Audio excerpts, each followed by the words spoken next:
The 7 deadly sins, or how I like to call them, the 7 marketing virtues, which should be in every Marketing 101 Bible. Now, why is this relevant for copywriting? Well, these are the building blocks that have been used by copywriters to sell goods and services forever.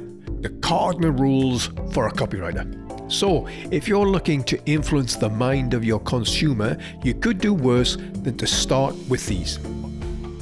Now, there are 7 heavenly virtues, but no one really talks about them because they sound really dull. And for marketers, non-starters really. A brand could be humble, a brand could be charitable. Here you go, have it for free. Chastity. Ads without beautiful people? Well, that's the end of social media. We do see gratitude a lot, especially after our customers have paid us money. Thanks a lot, come back again, which really means come back and give us some more money, which is a polite form of greed, I suppose. Temperance. So America tried that and it didn't work out so well. A brand could be patient. Buy now changes to buy. Call now changes to call. Call in the next 30 seconds to get this special offer changes to call in the next 6 months or whenever you feel like it. A brand could preach diligence. You don't need a tractor, just this spade and some hard work. They could even throw in another virtue to spice it up. You don't need this tractor, just this spade, some patience, and a lot of hard work. You know I'm right. Buy now or buy sometime in the future. We'll be really thankful if you don't have sex with it.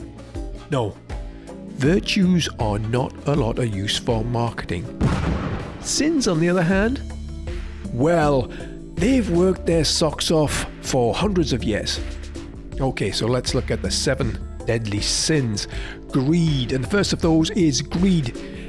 Yes, that's a popular strategy. People usually like more money than less, so promising them riches beyond their wildest dreams is an age-old marketing promise. If you ever bought a lotto ticket, that's what you're buying into. A copywriter will often phrase greed as just getting a better deal. Greed is wanting more for less, really. Envy, well, this is totally the fault of the Joneses family. We've been trying to keep up with them for generations and never succeeded. Wanting what your neighbor has never gets old. A copywriter would call this aspirational. We transform envy into aspiration and whoa, it sounds great. Now, lust. How often have you been influenced by the work of a good plastic surgeon? Yes, lust is very common, along with greed, probably the most commonly used sin in marketing. Now, through a copywriter's lens, this is called passion. And passion is a very positive emotion. Pride. Advertising loves a big show-off. If you've got it, flaunt it. It's always a good strategy to get some free publicity. We use pride to show how satisfied our customers are with the products and what they've accomplished by using them. You can also think of it as confidence.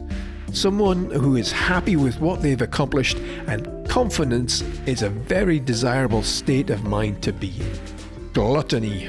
That's where Supersize Me, chicken buckets and all-you-can-eat offers come from. Who doesn't have eyes bigger than their stomachs? Gluttony is really just food wealth. We all love 2-for-1 deals.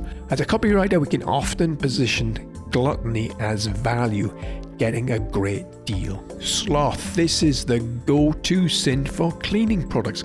Easy off, bam, spray and walk away. Basically any product that promises you can do the work without breaking sweat. Make my life easy always sounds appealing. This is the work smarter, not harder angle. Wrath. Now, this is the only sin that really doesn't get used a lot. Anger is ugly and not very appealing. But anger has a very close cousin called frustration, and this is used all the time in advertising. Think of any advertising before and after setup. This is always dramatized by frustration being replaced by happiness. I worked on Procter & Gamble and they used it all the time.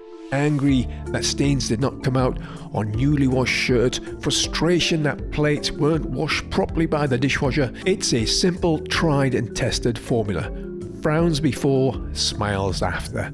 So there you go. If you're stuck for an angle to sell your products, your first port of call should be the 7 deadly sins. Thanks for watching.